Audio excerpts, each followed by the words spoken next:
Magandang araw po sa inyo at welcome back dito sa ating panibagong video.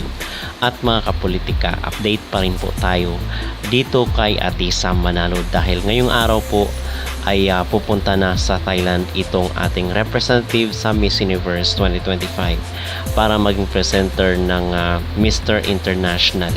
Pero nitong mga nakarang araw mga kapolitika ay pumunta po sa Luneta Park itong si Atisa para i-shoot doon yung tourism video na ipa-flash doon sa Miss Universe sa Thailand.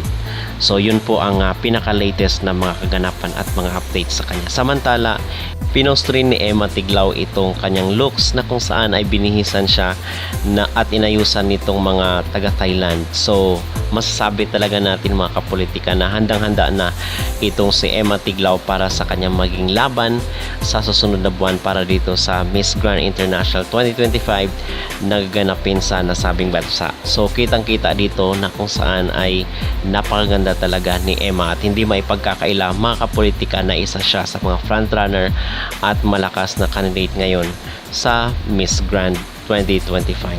Samantala, nagpahayag po itong si Atisa na gagawin daw nila yung pinaka the best dito sa Miss Universe. Sabi niya dito, Atisa Manalo shared that her journey toward Miss Universe is about striking balance, combining the discipline of serious preparation with the light-heartedness of enjoying the process.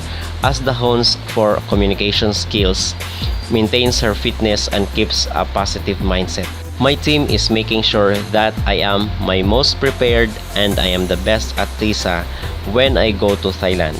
So yun po ang sabi ni Atisa Manalo. At mga kapolitika, yung aking maging advice lang din po dito kay Atisa ay sana medyo maging fit pa siya dahil base doon sa kanyang looks or sa kanyang mga recent na videos ay medyo tumaba itong si Atisa Manalo. So more than a month pa naman yung preparation, sana ay magpaka fit pa itong si Atisa dahil yun rin po ang mga napansin ng ating mga netizen.